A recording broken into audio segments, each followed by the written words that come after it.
discussões antropológicas, tendo em vista que a antropologia é exatamente a ciência que estaria voltada, ou que está voltada para essas discussões étnicas, né? A gente não pode falar de discussões raciais, o mais ideal seria falar de discussões étnicas, que na verdade vão constituir exatamente com esse aglomerado de diferenças étnicas, que vão constituir a população brasileira, que é o que a gente tem hoje. Então, assim, falar sobre a questão racial no Brasil parece ser um tema assim, muito, talvez, banalizado, porque há um discurso inclusive por parte de algumas pessoas pensantes, né, alguns possíveis intelectuais, de que a ideia de que no Brasil a gente vive uma democracia racial. Quando, na verdade, a gente vê que a gente vive um tipo de preconceito que é diferenciado, né, que é pensado e que é rearticulado de uma forma diferente de outros países. A gente pode estabelecer uma diferença, uma discrepância considerável entre o racismo do Brasil e dos Estados Unidos. Então lá há uma separação, uma segregação assim, bastante acentuada e a discriminação ou essa separação ela é muito mais nítida, o que não acontece no Brasil. Né? No Brasil a gente vê o contrário, a gente vê exatamente que o negro ele está inserido em praticamente, né, todas as esferas do social, mas, quer dizer, ao mesmo tempo esse preconceito ele se acentua. Mesmo assim ele se reforça nas mínimas relações, das relações mais simples até as relações mais complexas. A gente vê essa questão das sutilezas, do preconceito e dessa discriminação. Né? Agora, no caso específico dessa diferença dos Estados Unidos e do Brasil, a gente vê que nos Estados Unidos a gente tem claramente, como eu falei, quer dizer, essa definição. Então nós temos visivelmente escolas, igrejas, comunidades de negros e brancos. Isso claramente definido, quer dizer, socialmente aceito. No Brasil não há uma admissão por parte dos próprios brasileiros de que essa separação ela acontece. Porque, de fato, na prática ela não acontece, né, no sentido assim, geográfico.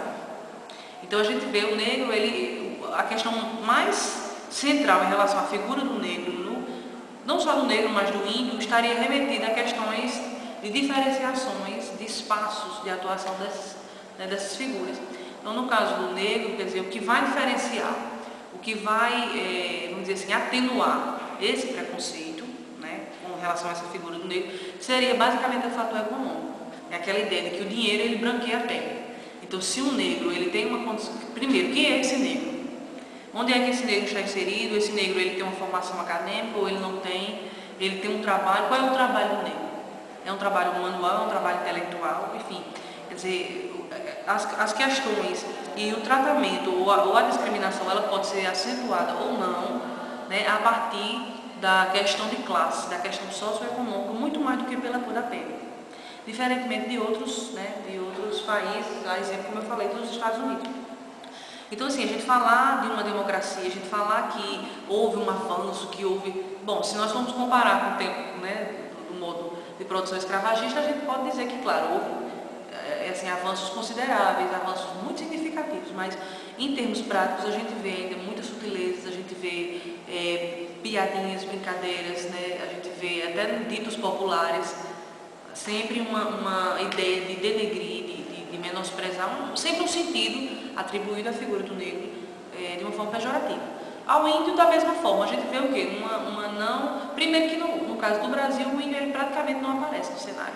Quer dizer, ele só aparece quando tem aqui um momento de rebelião, quando os índios eles têm uma forma de chamar a atenção da sociedade, né? Às vezes prendendo, enfim, agindo de uma forma mais radical. Mas, assim, teoricamente a gente não vê discussões nesse sentido. Às vezes a gente só percebe que a figura do índio ela é importante na Constituição Étnica do Brasil quando a gente discute isso em antropologia. Porque em nenhum outro momento a gente vê a questão dos livros didáticos, eles sempre têm uma visão muito restrita da figura do índio, né, de que o índio faz isso, o índio ele é selvagem, que o índio ele é preguiçoso, então são estereótipos, são rótulos que são criados, né, em relação a essa figura que cada vez mais a colocam numa posição subalterna. Quer dizer, o índio ele só aparece basicamente em 3 momentos no cenário nacional, né, em termos de história brasileira. Quer dizer, no momento do descobrimento, no momento, vamos dizer assim, como uma constituição básica, né, do povo, como um aglomerado de miscigenação da população brasileira, E o índio, quer dizer, quando ele tem alguma forma de chamar a atenção, como eu falei, né, sendo num comportamento mais radical, por lutas, por brigas mesmo, né, de terras, enfim.